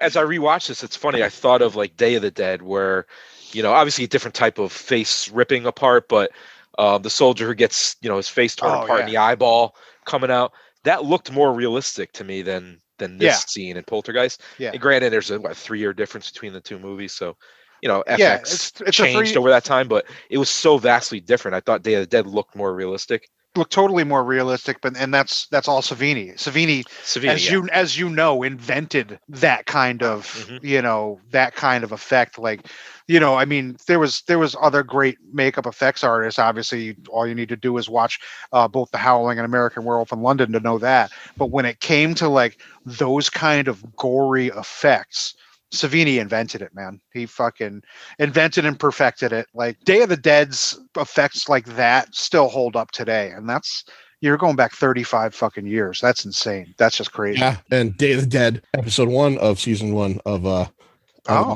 Scary Larry's Pint Horrors. We find out through Mangina Tangina, Battle Angel Alita, Quarantina, that the kind of the whole idea is that there's the beast, which is the bad entity that is trying to take Carol Ann, and there's been this great, I guess, injustice done around this house, which we find out is the bodies. Did you guys know that when a little bit later, when the beast is guarding the door, when it roars, did you know what that roar is? That's a lion. That is the MGM lion that they used since like 1980 to now. It's there's one point when you hear it, you literally go, you feel like you're watching a movie, like the beginning of a movie. So watch it again, and then just it's like, because it's longer, the mid part is the exact roar of the MGM lion. Cool. Yeah, that's funny. Yeah, I always knew it was a lion, but I didn't know it was the MGM lion. Yeah. Yep. So they determine that they have to kind of go through the closet, because that's kind of the entry point of all this evil. And then there is a portal that comes through the living room ceiling. I kind of find this part funny too. So they determine that Tangina Orangina is going to go in. She's going to go in and she's going to get Carol Ann. And she volunteers. She's like, I'm going to do it. I'm going to tie me up with a rope. I'm going to go in. And the mother volunteers, and immediately she goes, okay. She's like, it's a great scene. She's like, Mangina's like, fucking, you've never done this before. And she's like, you've never done it before either. And she's like, you're right. You go. Look, before all that happens, though, we have to say, we're getting a lot of mixed signals about going into the light. Oh, yeah. Oh, yeah, First, you get it from Whispering Redheaded Stranger. Yeah. No, don't go in the light. Light's Stay bad. away. And then you get from Zelda, no, don't go in the light, then go in the light, then don't go in the light, then go in the light again. You know what? I must have been so fucking confused. I thought so too for a lot of years, but what I think was happening is the Red Whisperer and Mangina at first were telling Carol Ann not to go into the light. But when Mangina was talking later, before Stephen fucking said, no, you said not to, she was talking to the rest of the children that the beast was holding back. She was trying to get them into the light. Oh, where she was saying like, children don't go into the light. Or exactly, like because if you remember her telling the Freelings, she was like, there's a lot of spirits in there that are confused and they can't, and a lot of children, and they can't get into the light. They can't, become peaceful because this fucking beast is holding them all back. So when Joe Beth Williams is in there and Steven's got the rope, I think that's when Mangina's saying all children go into the light. Oh, okay. And Steven's thinking she's talking to Carol Ann. He's like, no, you fucking said not to go into the light. She's talking to the other children, because now that the beast is distracted, she can hopefully guide those other children into the light so they can be peaceful. Yeah, that's what I thought. I will admit I kind of lost track of the light conversations in this. Go, because even they were like, go to the light, Caroline. No, don't go to the light. No, you want her to go to the light. Or no, get to the light and then maybe take a turn back. Just pause for 2 seconds. Dip your foot in the light. Right. Yeah. But don't go all the way in. Carol, don't look at the light, but walk towards the light. Right. And then when you get close enough that you feel the light, I want you to turn around and move. If you could taste the light, I need you to taste the light. Start chomping. Larry, it's funny. I think you're right, Larry. That does make sense. There are a lot of mixed signals there. Yeah. But the pro wrestling fan in me, when she starts saying "Go into the light, children," I was like, "This is a swerve. It's great." She's gonna rip off her shirt. She's got an NWO shirt on. Holy shit, she's working with the demons. She's got a picture of the beast on her fucking shirt. She's hurting kids to go into the light. She tricked them all. It's a swerve. Hogan's music starts playing. It's NWO music. And they all beat down Savage in the ring. Yeah. Yep. Scott Hall comes out. Hey yo. See, we've turned it into a wrestling podcast. It always comes back to wrestling. The mom goes in and she comes down through the ceiling covered in ectoplasm, right? And hits hard. No one tries to catch her. No. You can see her. You can see her falling from like 40 feet above, and fucking Ray Parker Jr. could have just. Did you see how easily he caught those tennis balls? Oh yeah, I was impressed. Like he was a minor league baseball player. Right. I think he could have caught Joe Beth Williams if he really tried. Yeah, I think they just let him fall. They hit the ground, and then you couldn't have put a mattress down there, something. Yeah, really. You knew she was. Well, that's the truth. They knew where she was going to fall. Nobody thought of that. Let's put like an air mattress, or if that didn't exist. What if they put a trampoline and they bounced right back into the lake? It's back out the closet again. Although he knew they were going to be covered in that. They knew they were going to be covered in that shit, so I don't blame him. He saw the two tennis balls. But Sean, what if they put a trampoline and then angled another trampoline up? So she just kept bouncing. Boing, boing, boing, the Simpsons did a Treehouse of Horror. Kind of like a Portal game, and it was. I think they did something like that too. It's hysterical. Simpsons did it. Simpsons did it. So they get her into the bath. Yeah. I read somewhere that the idea behind this is that she's being reborn again. Being reborn, yeah. Now I get it. Your wife and little daughter have survived this amazing thing. And it's all scary, but when they start smooching each other with the ectoplasm all over each other, I'm like, clean up a little bit. The family decides they're going to leave. We're going to move out of here, quit my job. But it's over. If that happens, I'm out of there that night. Yes. I am not staying another night. I'm not packing. I'm gone. Oh, you're Amityvilling it. You're leaving all this shit behind. You're not even you're not gonna pack anything. Why are you staying in there? You're just fucking out, completely out. Yeah, I'm with you. I'm out too. And the message you're supposed to get here, Mangina says it herself. This house is clean. That's right. It's all over. That's what you're supposed to think. Everything's good again. Everything's back to normal. They're still leaving. But everything's normal except for Joe Beth Williams comes out with Reed Richards' hair. She's got not only does she have the streaks, but her streaks. Her hairstyle is totally different. It's all poofed out. It's all the way out here. It's the placenta. It's supposed to do wonderful things for your hair. Yeah, I like how the daughter's like, "Are you going to keep your new hairdo?" She's like, "I kind of like it." And then the next scene is she's like looking at like the Clairol in a box, like, "I got to get rid of the shit." She says it's kind of punk, isn't it? Yeah. Daughter's like, No. It's kind of Fantastic Four. That's kind of what it is. So the husband goes to work to quit and tell his boss to go fuck himself and leaves everybody behind. the shit comes back. Do you think he said to him, "You better watch your mouth if you like this job"? Like this job. Yeah. For those who don't know, that's a Return of the Living Dead quote. But. Hey, before we move on to that real quick, I did have a question. When Tangerina or whatever is looking in the room and everything's spinning around, they're amazed. Yeah. There's a book that flies in front of them and flaps and laughs. Now, this was 82. Did that happen in Evil Dead? I didn't go back and look, but I know it happened in Army of Darkness with the Necronomicons that are I think it happened laughing. in part 2. Okay, so 2 would have been, it may have preceded this, but it was about the same time. So I was wondering if that was a callback to Evil Dead. Evil Dead 2 was 87. Yeah, 87. Shit, right. But the first one's Evil like Dead 80. 1 was 81. 81, and they made in 80. So if that happened in the first one, then maybe it was a callback, because I know Spielberg knew about the Evil Dead. I didn't double check, but the first thing I thought of when I saw that happen was the Necronomicon. I'll have to watch. I can't remember if that happened in part 1 or part 2.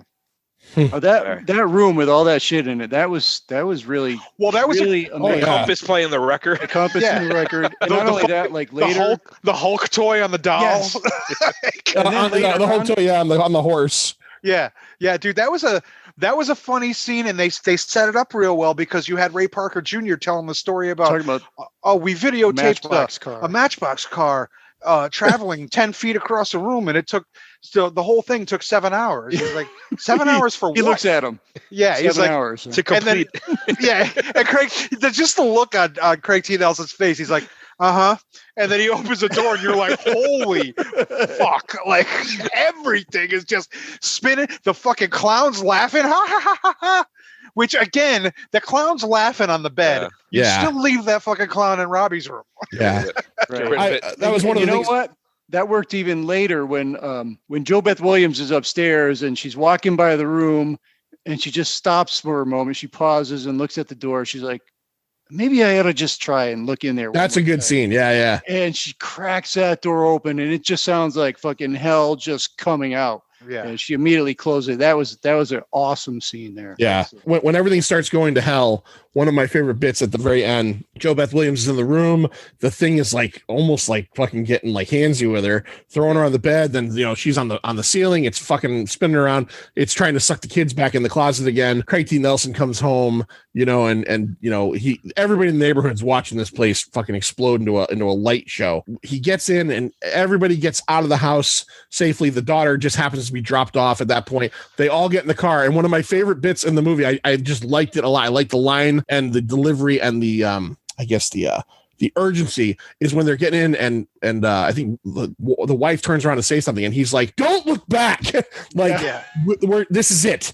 Don't ever look back. And I gotta say, Gomorrah, for a movie that had some, again, 1982, so I'm not mad at it, some of the scenes now when you watch them, some of the effects, like when the first time the Poltergeist or whatever it is comes out of the TV and it's very Disney animated drawn, and there's a couple scenes where the people are coming down the stairs and it's very 1982. The scene where the fucking house gets sucked into the hole, it's looks good as fuck. Like, that was another one-time take. They built a 6-foot scale model of that house.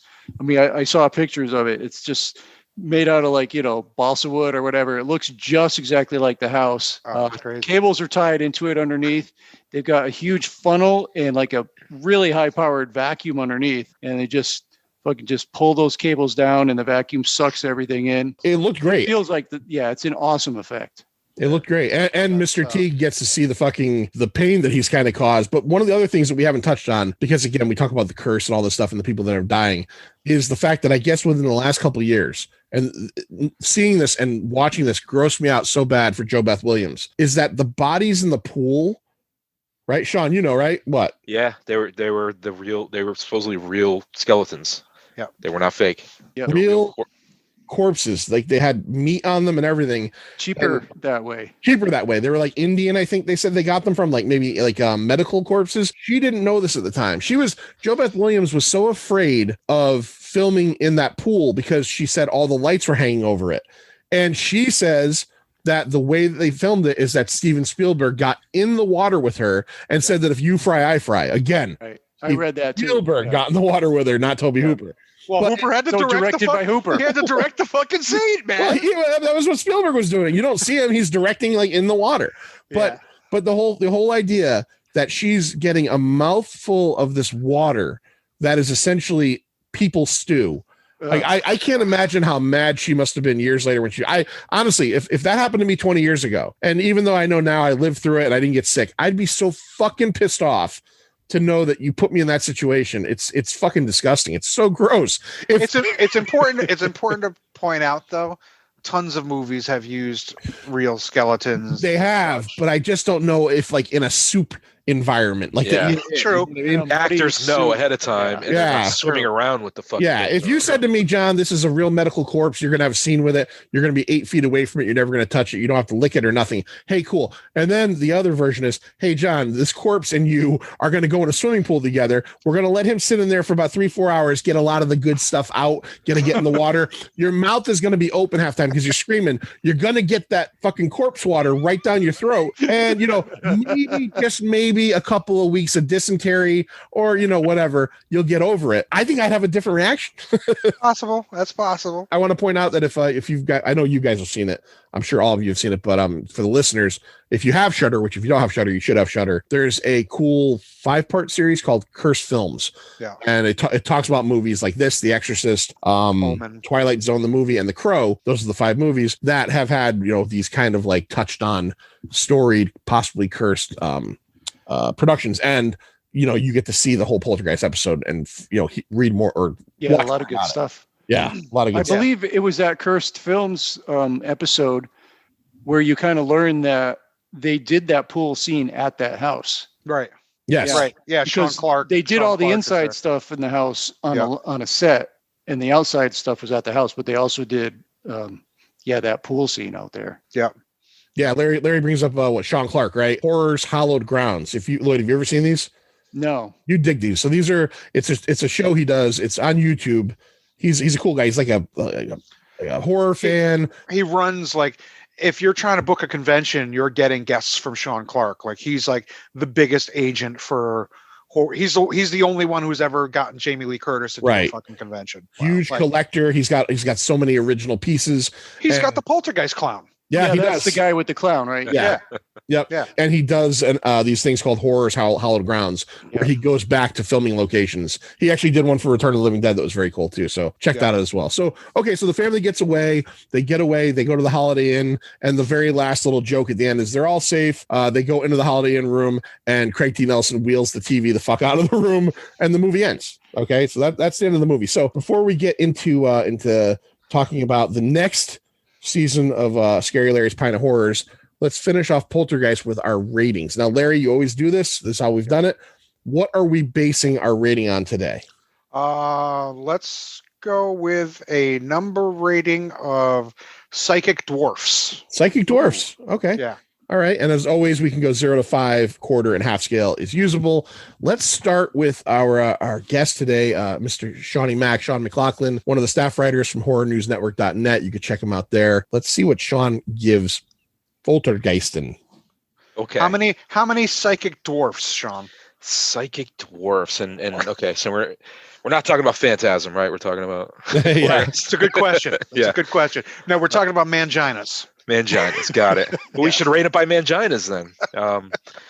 So this movie really, like, I saw it when I was a little kid. So there are certain things in it that have stuck with me this entire time. And until I saw it a couple of days ago or rewatched it, I probably hadn't seen it in 30 years easy, possibly 35, because I didn't want to go, like, I remember those things and I'm like, do I want to revisit that, or is it just going to bring up? Because some of those things did give me nightmares, that clown in that tree specifically, and the dude in the mirror. So it has a special place in my heart, but also, a place in the back where I don't want it to be too prevalent. As I rewatched it, I was like, this fucking thing, the score, it reminds me of E.T.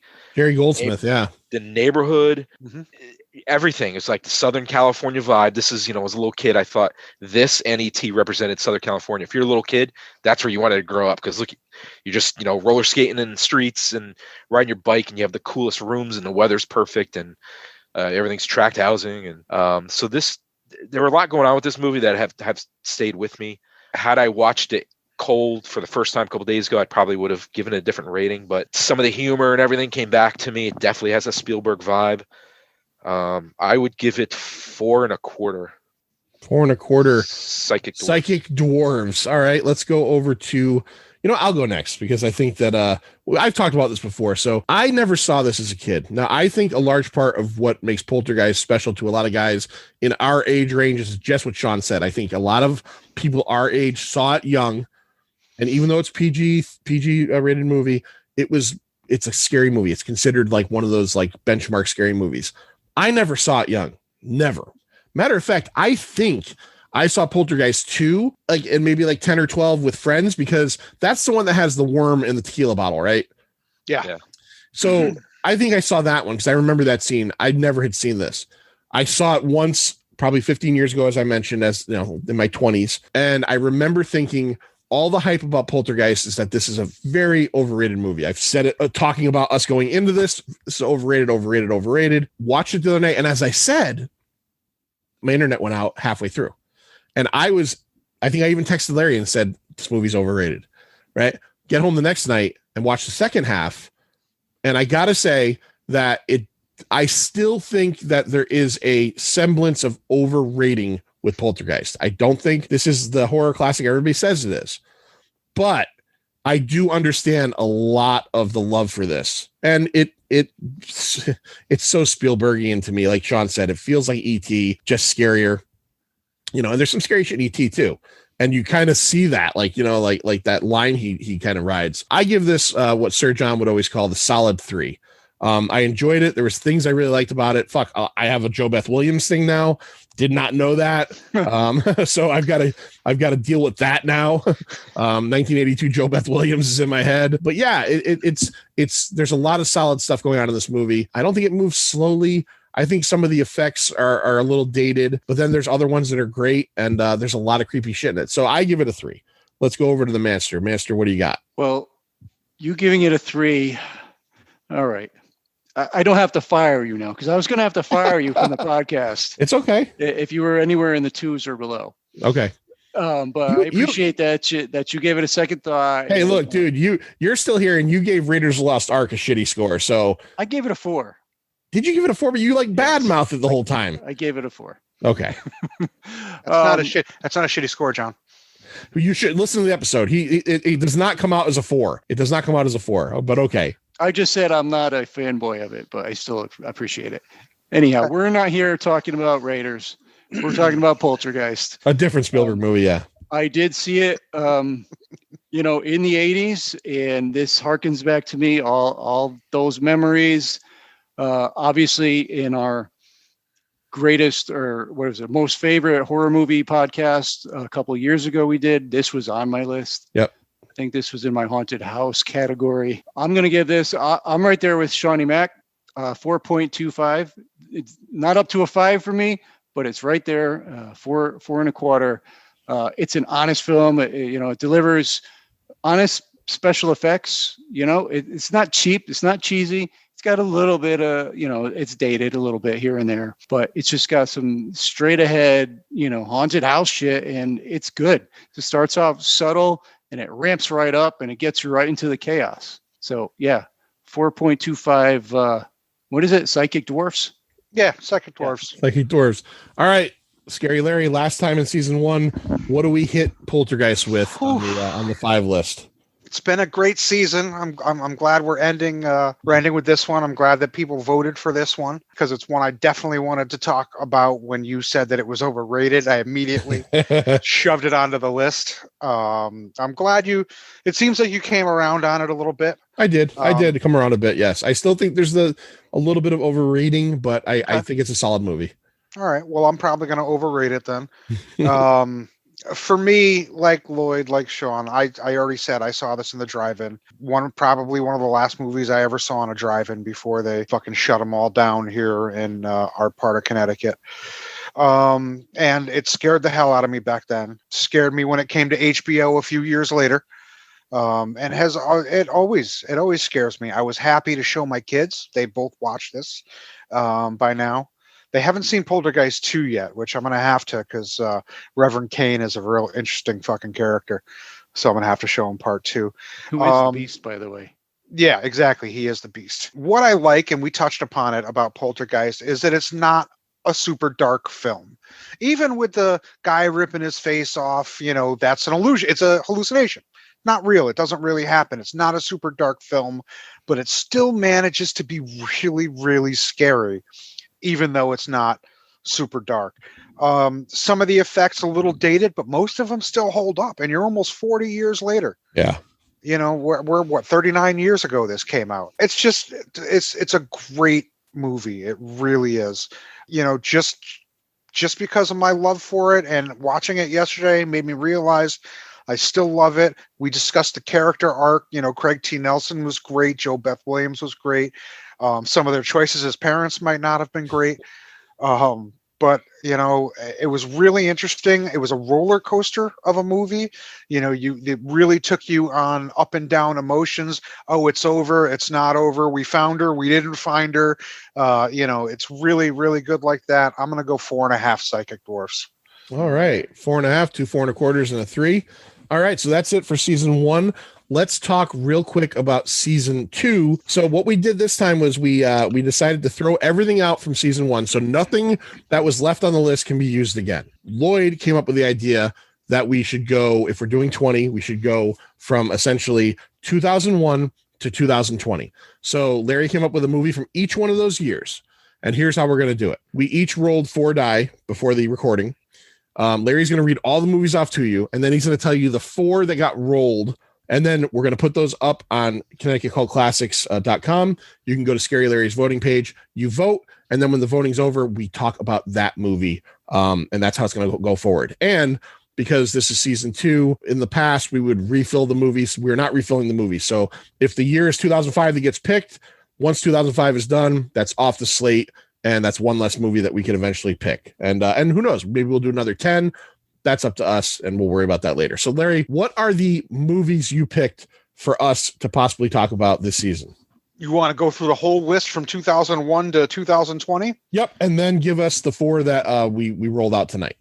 All right, so starting in 2001, we've got Frailty, which I think a lot of us have seen. Bill Paxton, Powers Booth, and Matthew McConaughey. That's the best I can do his name and his voice. Yeah. And then May, which came out in 2002. High Tension, really fucked up French film.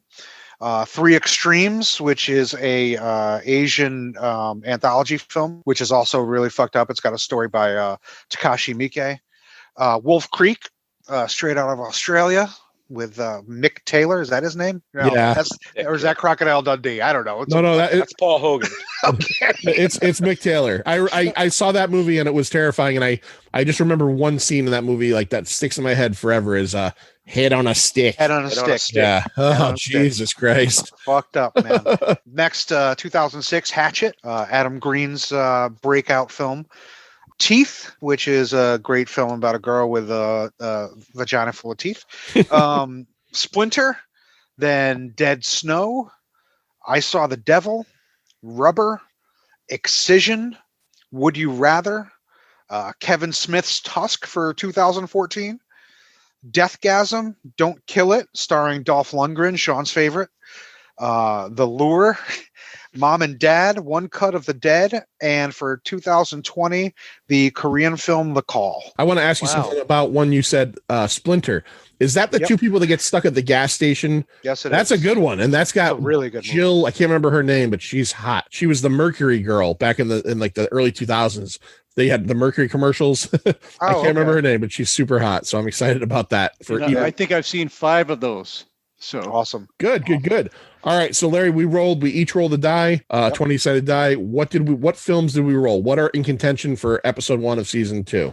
So episode 1 of season 2 is going to be one of the following 4 films. The first one, rolled by Lloyd, was 2010's I Saw the Devil. Ooh.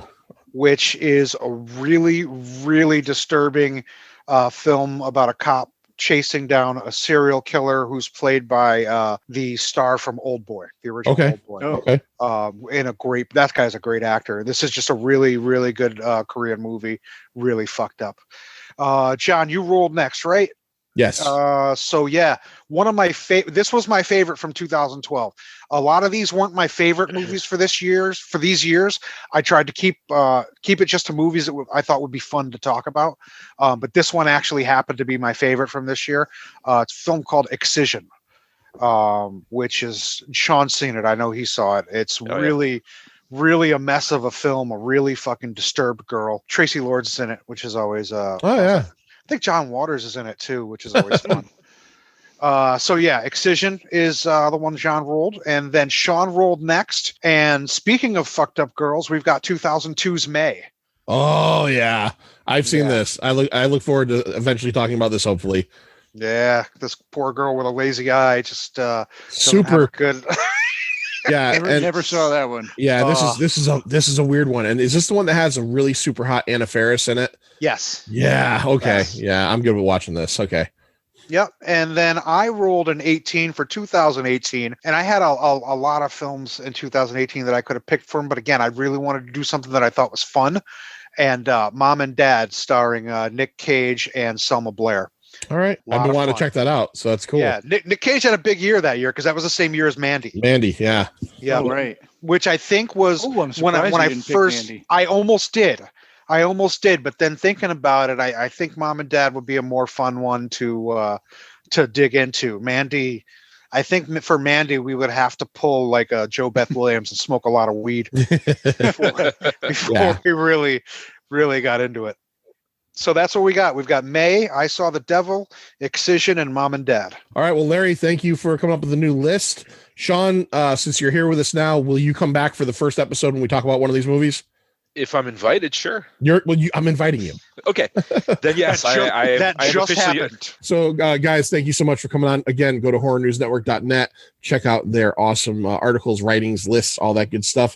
And Manster, why don't you tell everybody two things? Tell them where they can find Pint of Comics, Pint of Horrors, all that good stuff, and then tell them what to do to end this show. All righty. Oh, first tell them where to vote on this episode.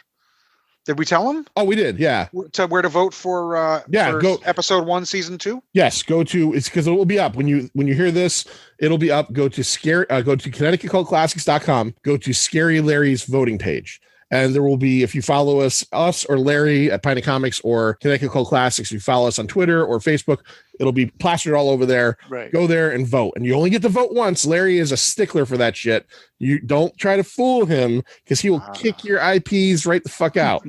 You'll see all the great ones we already talked about in season 1. Yeah. You get the list of season 1 right there.